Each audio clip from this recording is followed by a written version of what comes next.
9:30. Welcome everybody to PinstripeChronicles. I am Tats. I am here with Rob. Donald should be on the way soon. We are working out on our first live show on Northeast Streaming Sports. We are happy to be here. We are somewhat happy that they were able to split the series with the Astros. Really, really rough weekend for them, especially with the offense. Rob, what was your overall take of what was going wrong for them? Astros pitching was well. First of all, hello everybody. I'm Rob. But yeah, the Astros pitching was fantastic. Verlander is still one of the best pitchers out there. He's one of the better pitchers of our generation. So he's had a knack for beating us since becoming an Astro. So nothing surprising there. Sevy, I thought on our end, our pitching was good overall, but their pitching was just phenomenal. Then, of course, the no-hitter. I mean, what else can you say about that? When you no-hit a team, you've done something right. So, and then yesterday, it was kind of looking the same thing, and then all of a sudden, Stanton hits one, and they start to string together some better at-bats, and they came back. So, but Houston, it just seemed like they had a good formula from the second game on. It's like they picked up where Verlander left off. They're like, all right, we see what he's doing. And that was really it. But the first game, our offense was looking good. They were putting up good at-bats. And then for like the next 20-something innings, it just was rough. It was, just the atmosphere of the series. It one, as always, anytime you're playing one of these top teams in the league, it has that playoff atmosphere. And I think what got a lot of people worried was if this is what we have to look forward to in the postseason and struggling again with the Astros, then this whole season might all be for naught. But it's still too early to really make that assumption. Yeah, this isn't the Yankees of the last couple of years where everything just had that fall off a cliff type feel.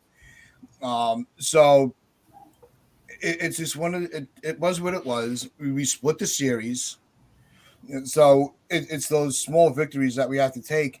And the big victory is, despite all the commotion around the arbitration, both our wins came off the strength of Aaron Judge just saying, you know what, enough's enough. I'm ending this. Yeah. So let's get Donald's opinion because he finally got in here. He was having a little trouble apparently, but he's here, ladies and gentlemen. Donald Stewart. So first of all, I'd just like to thank Northeast Sports Network. Really excited for the opportunity that we all have here on Roku. So we'll be working really hard to repay your faith. So thank you so much, everybody, for watching and your loyalty to our show. So we'll do our best to give you guys the best Yankee coverage we possibly can. So just like to say a big thank you, first of all, for that. I'm sure my colleagues would echo that sentiment. So yeah, listen, I went to both. I went to two of the games there over Friday and Saturday. Atmosphere is incredible at the stadium. The stadium is unbelievable now. It's absolutely rocking these days. It's really great to see. It reminds me of the 90s at the old stadium. The place is absolutely rocking these days. So I think it's really great that the new stadium now is starting to take some of the old vibes that because I've been in the new stadium tons of times, but this year is different. I'm just getting in a whole new vibe, so it's really exciting. Sadly, the team didn't turn up. We went 16 in the third innings without getting a hit. That's a record in the modern era, certainly. Probably since the 60s or something like that. I know it's a record, an unwanted record.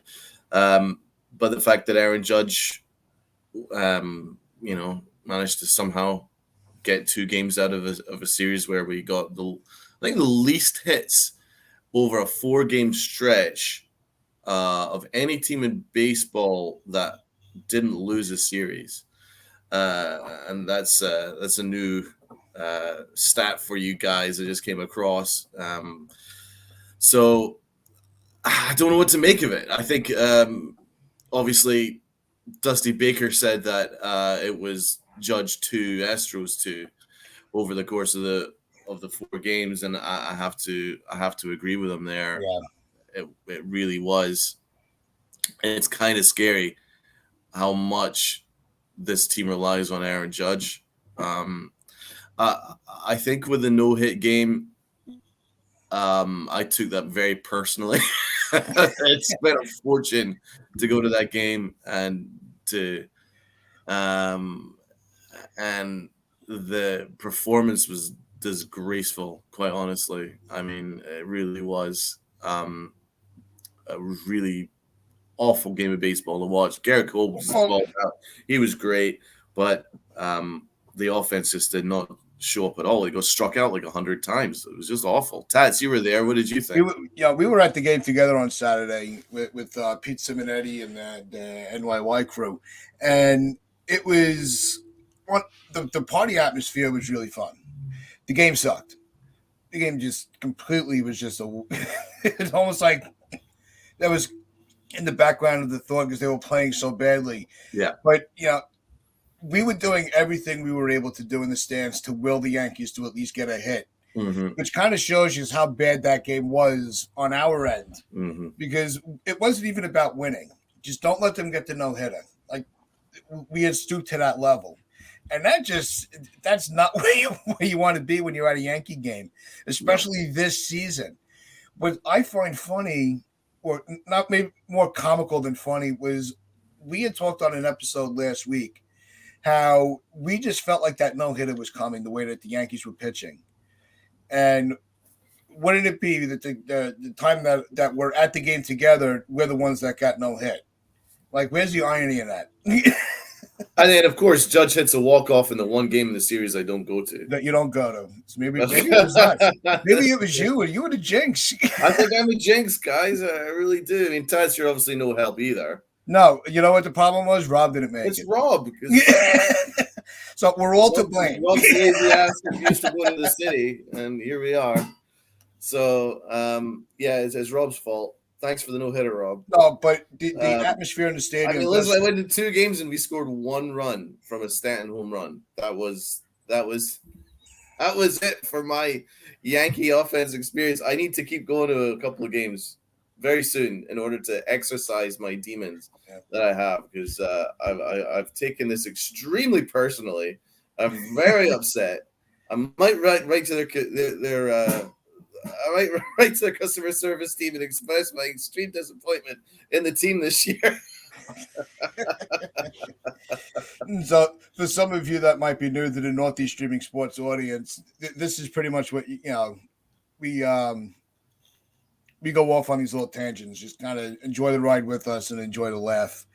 But back to it with the series itself. The pitching really wasn't the problem. It really wasn't, because if the offense was holding its own, our pitchers would have looked a lot better against that lineup. And that to me is more disappointing than anything.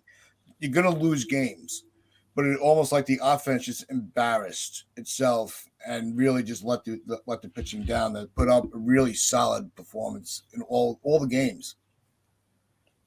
Good pitching is going to trump good offense most days, especially in October. It's just, when you look at it, their pitching was just for whatever. I mean, Verlander aside, that no-hitter, that should not happen. We should not be getting no hit. I can understand if we lost like 3-2 or 3-1 like the other game, it wouldn't have been as bad. But to get no hit is embarrassing. And I know people were like, oh, but the Yankees are still doing really well. Yeah, no one cares about the record right now. When you get no hit, it's a demoralizing thing. You're like, I just watched the best team in baseball not be able to get a hit. That's pretty rough. So it hits you as a fan. You're like, damn, that sucked. And you feel bad because Cole was magnificent in a game that we needed him to be magnificent. He gave up one bad swing and made one bad pitch. Same thing with Severino, made one bad pitch. Cortez, first pitch of the game was a home run, but then after that he was better.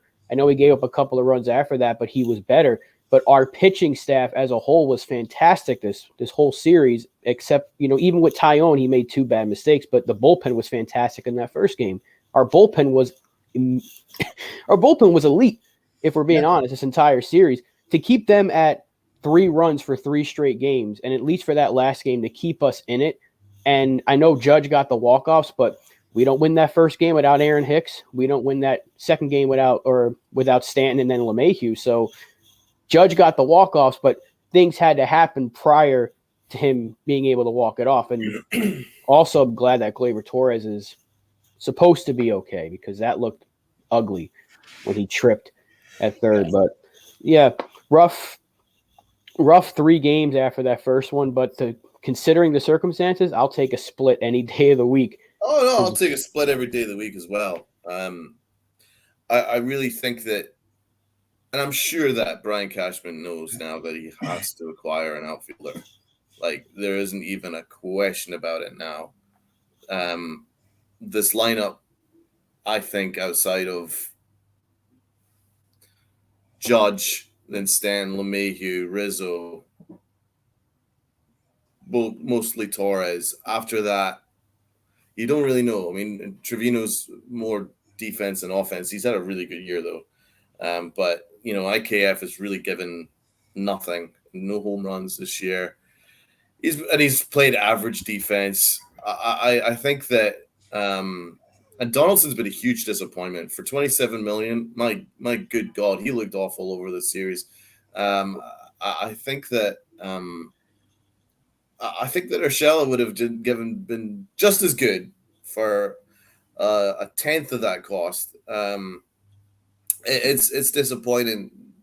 He obviously adds so much in terms of the locker room. I think he's added a really good dynamic to the locker room, but you also got to hit, and he's not been hitting at all, man. His numbers are pretty paltry for what we're paying him. I think you need another bat in there. A Benintendi would look phenomenal. We can maybe even go to Reynolds to the Pirates. I know we're very interested in him. It would cost a fortune, but it would be worth it. Hap off the top of my head. I mean, those are 3. One of those 3 guys really would do a ton of good to this lineup that desperately needs it now, because Gallo is lost. He's super duper lost. I said it last week. He showed it again this series. He's just gone. Like, he's just not even there. He's not even a contributor. He's not even a factor. So he's, as I say, he's only batting 9th because we can't bat him 10th. So we need to get another outfielder in there. Aaron Hicks, he's a 4th outfielder for me. He hit one nice shot, but I didn't give him much credit for it because he's been awful all year long. So I think that we need at least one outfielder for sure. And I'd feel a lot better. The thing is, because we've basically faced everyone. We are the class of the American League East for sure, and we're the class of the American League along with Houston. But Houston have showed us that we can't really face their pitching right now, so we need to lengthen our lineup. So I definitely think we need to add another bat. I think that series, sometimes when you have bad series, it shows you where you need to go. And I think this 4-game series is a good indicator of what we need to aspire for. I would say in one more bullpen arm and certainly an outfielder. Yeah, there was also a narrative that the Yankees need to make adjustments in their rotation. That our rotation can't compete with Houston's rotation. That they have a better 1-2 punch than we do. And I would really question why people have that feeling. It was one series. Our pitching has been the praise of the success this whole season. And now because of one series, everybody wants to start making all these adjustments and changes. And I think as fans, we need to kind of step back. Yeah, it was a terrible weekend. The series, even with the split, it was not a good look. But the pitching stop blaming the pitching. we have, like Donald said, Donaldson hasn't done anything, and I've been waiting for Donaldson to have his one good series. No, I'm done. I'm not waiting at the altar no more. I'm moving on to somebody better, because somebody else is gonna, cheer me up more than Donaldson is, because he is not. I thought he was gonna have a good year once he got warmer. No, he's not. He's not doing anything. Gallo is a waste in the lineup right now. He's doing nothing. Hicks were kind of giving a pass for, well, Rob's got to leave him alone for a month. But yeah, Rob made that deal.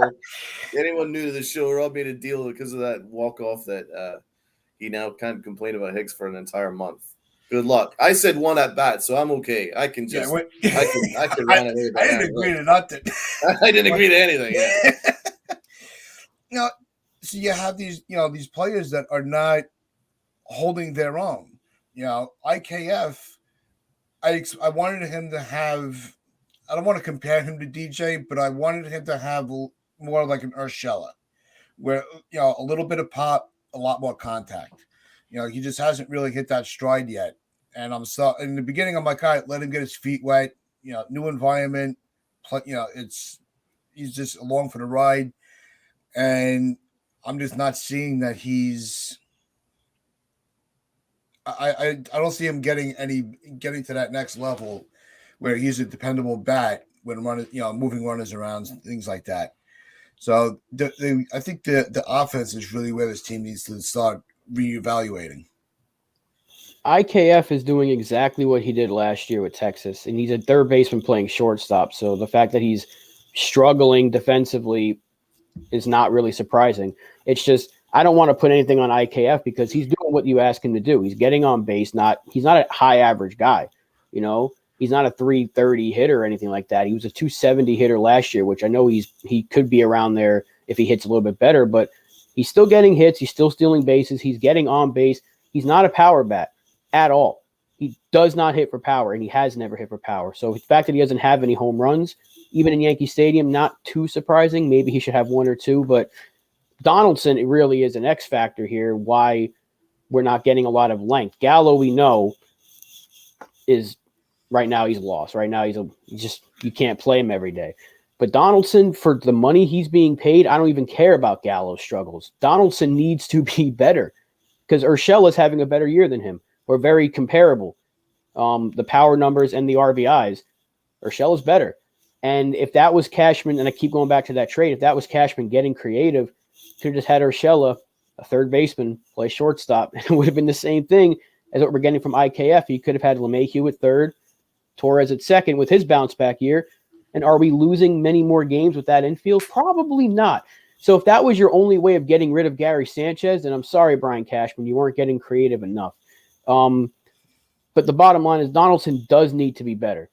I do think Gallo's out the door at some point before the deadline. Mm-hmm. They have to get a more contact-based guy at the top of this order. I love DJ, but I still think he's better for the fifth spot in the order. I don't want to put anything on IKF, though, because we know he was here to be a stopgap. We know he's not here to be future shortstop for the next 5-6 years. He's going to be here for this year as a starter. And next year, he's probably a bench guy, if we're being honest, because Volpe's probably going to be ready by the time at some point next year. He's raking in Double-A. Double-A playoffs are about to start, apparently, which I'm surprised about. And he'll be in Triple-A at some point this year. And it would not surprise me if early next season he's up. We could even see Peraza soon as well, because he's tearing it up. Peraza, he's batting 390 over the last a couple of weeks. He is absolutely raking right now. He's actually more ready than Volpe. You might actually see Peraza at some point later this year. There's a good chance of that, man. And I certainly wouldn't dismiss that out of hand. I like IKF, and I wanted to acquire him, but yeah, we have to manage our expectations with him. He's not a high average guy. He is a singles hitter. But listen, that's the kind of thing that's actually kind of good. It was kind of smart from Cashman to move off because he's loved his big hairy monsters, which he's always been talking about for years. But this is the first year he actually moved off of it. He got rid of Gary Sanchez, focused on defense. and he got in IKF instead of going and fishing off for the big move like a Trevor Story or something like that. And it's worked in our favor, man, because it's all about the small, finer margins. So the small margins were getting better defensively, and finding ways in which to create runs in different ways other than just hitting home runs. And we're doing a better job of it this year. That's why we are where we are. But I do think there's an upgrade out there for IKF. I've been a little disappointed with him defensively. I expected his defense to be a lot better than it has. It's just okay. It's just, when you're watching games and we're not getting any hits, you're thinking, oh, I really wish we had a dude that could actually like hit consistently at short, but we're never going to have a Derek Jeter again. But No. we'll see where we are. I think Peraza or Volpe could really help us very soon. It's possible Peraza's up. I mean, a lot of people are saying it because Torres might have to go on the IL just to be sure. They're like, call up Peraza. I don't want them to do that because then he's getting sent right back down. I want Peraza up, and he's going to stay. So when they call him up, I want him up here to stay, not as a trial run for 2 weeks until we get Torres back. But Peraza's ready. He's been ready, and he'll be up very soon, in my opinion. Volpe, I mean, we talked to Pete before the season, and he said, and what he said is very true, they want to see how you do in AA. AAA doesn't really matter, but Peraza dominated both AA, now he's dominating AAA. Volpe started off a little slow, and people were like, uh-oh, and then he has been on fire. Hit a walk-off to send the Patriots to the playoffs, and he has been raking. He's playing good defense. He's stealing bases. He's looking like the real deal. He's going to get called up to AAA very soon, I think, once the playoffs are done. And it would, like I said, not this year. We won't see him this year, but next season you will see Anthony Volpe. And that's why they're not going to make the splash signing, or they didn't make the splash signing, because they put all their eggs in that basket very unfairly to him because they put all those expectations on him. But so far, he has lived up to their added pressure. But yeah, we have two really good shortstops coming up the pipeline and that are ready. One is ready. One is about to be ready. So I'm not worried about IKF because we always knew he was a 1 year, maybe year and a half kind of stopgap. So he's doing just fine, in my opinion. The defense could be better, but he's a bottom of the order hitter, and he has hit. He's hit better than Donaldson. He's been better than Donaldson, in my opinion. So was Matt Carpenter. Yeah, Matt Carpenter. So listen, guys, what did you guys make of that little interview with Judge and Meredith Marakovich? It's kind of doing the rounds on Twitter. I personally don't have an issue with it, but Judge, did he misspeak or did he actually say, I am the best player in the team? It's one of those, it was implied. Judge is too smart for that. I just think it was in the moment type of reaction. He's too humble of a player to kind of take on that type of ego. So I don't put much stock into that. Yeah, I think it was a slip of the tongue because I imagine he just had a walk-off hit, dramatic comeback again, and he's out of breath and he's got to do his interview immediately afterwards. A slip of the tongue. I mean, I've had people say thank you, and I've mixed up saying you're welcome and no problem, and I've said no welcome, and something like, or your problem, in response to thank you. So I've understood. And he said it in the second interview after the game. He said, we're the best team on the planet. He was probably trying to say that. And then everyone's like, oh, I mean, yeah, he is the best player on the team, but there's no shot he would say that. Yeah. We know he's, like you just said, Tats, he is not going to say that and be like, I'm the best player on the team, pump his chest. He's not going to do that. He's always a team first guy. And I'm sure if anyone on the team caught wind of that, they understand. Judge is not going to be like that guy. So take it from somebody that puts his foot in his mouth all the time. If it's only taking him till now to have his first misstep, then I want to be like him when I grow up, because you grow up, dude. You're 93. I want to go from John Sterling to Aaron Judge. You know what I mean? You're 93. How much older are you going to get? But no, that's all it was. It was just a slip of the tongue. I think on anything with the way that this series the way the series went, anything that they can grab onto to just prolong the discussions of the weekend, they're going to. Meanwhile, the Yankees themselves are looking forward to Oakland. And we have 3 games against Oakland, which is a good team that that's coming in that to help us get everything. This is an opportunity for the Yankees to right the ship and get back on track, get the offense going again. Because after this 3 games with Oakland, we do have another game against Houston, and I think that we really need to get ourselves ready for that game in Houston. Yeah, they should beat up on Oakland. Oakland, they knew this season was going to be rough for them, so they should be bullied by us. If we'll do that, we'll see, because we've seen the Yankees in the past kind of take these kind of teams for granted. It's been a little different this year. So hopefully we beat them up. A sweep would be great, but just keep winning the series. I'm fine with that. And yeah, that one, it's weird to have one makeup game, just just smash in the middle of the schedule. Yeah. But I guess that's how they're finding ways to make up the canceled games from the lockout. But yeah, beat up on Oakland, get your confidence up again, and hopefully they go to that one game in Houston and win it. That'd be nice. It would be nice. Yeah, I mean, circle back to Aaron Judge. I don't have even if he did mean it, how could you argue with him, to be honest? I think there was probably a mixture of things. Yeah, I think he was trying to talk about the team, but then kind of mixed it up a little bit. I also think that he was probably meant to say that he's like the team leader, which he is the leader of the team, you know what I mean? And I think he just kind of mixed his words a little bit. But even if he did say it, who cares? Normally, I'm very old school, like, well, this is not the Yankee way kind of thing. But, I mean, the proof is in the pudding. How many home runs has he got right now? 28. It's crazy. He's having one of the greatest seasons I've ever seen at this point. It's right in there with the 90s seasons that we had with McGuire and Sosa, and there's Bonds after that. I mean, it's right up there. And he did it. He's doing it just pure natural ability, and the guy's incredible. So we're very, very lucky to have Judge. But you know what?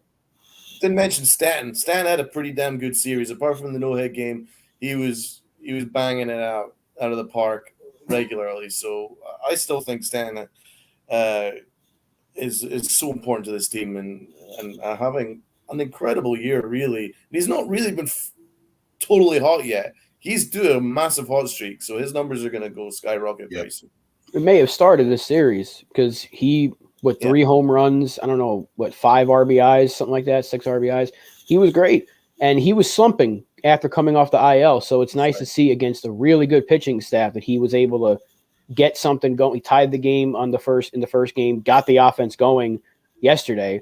If he doesn't hit that home run, we probably get no hit again, if we're being honest. So 100%. Yeah. So it was so hot on the game on Saturday. I bought a Stanton jersey and just put it on my head just to cover the fact that I was just sitting right in the blazing sun for 100 degrees. So it was useful. But now I got a Stanton jersey and a Judge jersey. So I had a LeMahieu jersey. I wore a LeMahieu jersey the other day as well. Yep. Yeah, that's the Stanton one fit you pretty good. It did. But that's pretty much just at the end of our show. We just want to thank everybody for tuning in. Remember, stay locked into Northeast Streaming Sports. We have coming up next is Frank Laterzi boxing show. That should be an interesting. I know Rob should be locked in for that. Big boxing fan. Just thanks everybody for tuning in. We are the Pinstripe Chronicles. We will be back tomorrow, 9:30 to 10 o'clock. Hope everybody enjoys their day. Wear your pinstripes, your pride, and play hard.